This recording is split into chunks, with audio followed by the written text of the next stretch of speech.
We're here at the Penn State press conference where they just eliminated Texas State by a score of 8-6. The floor is now open for questions. James, you struggled early. You were having some troubles there in the second and third, I think. What'd you do to change it? You turned it around.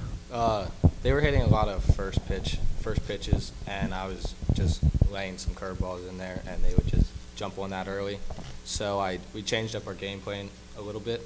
We went with some harder stuff and then softer stuff later on in the count, and it seemed to work. Defense did great fielding the ball. Seafood called a good game. Everything just worked out. They just hit me hard. They were a good team. Tyler, question for you. So you were hitless coming into today's game.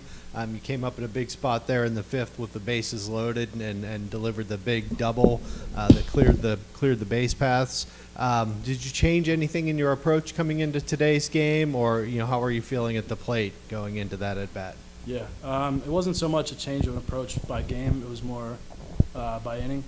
So first couple at bats, I think my first at bat swung first pitch and popped it up. And for the rest of the game, we had a better approach all through. All 9 hitters had a much better approach, and kind of took that and ran with it, and was fortunate enough to help the team and get that one timely hit.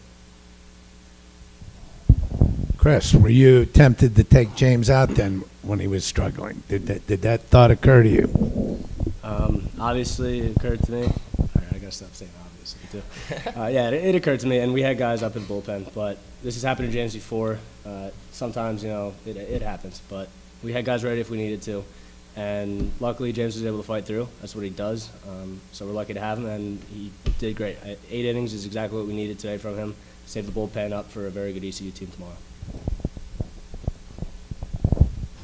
Tyler, recently you were at the Detroit Lions rookie camp.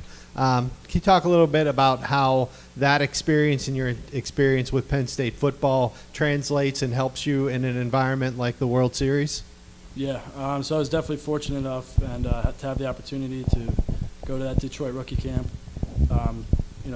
My opportunity with them stemmed from my experience with Penn State football. I'm not sure how many people followed our season, but we had one of the best seasons in history.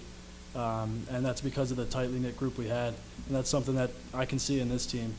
I missed regionals because of that rookie camp, but I had all the confidence in the world that they were gonna do their part and get us here. So that team chemistry that this team has is something special, and we see that out there. So. Chris, if I'm right, you left 14 runners on base today. You left 14 runners on base today. You're not going to beat ECU doing that. No, How do you fix that?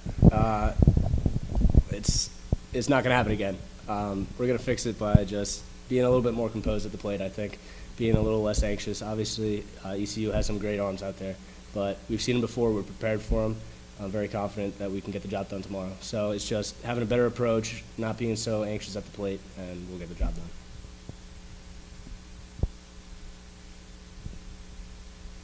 Any further questions? Okay, that's it. Thank you, gentlemen.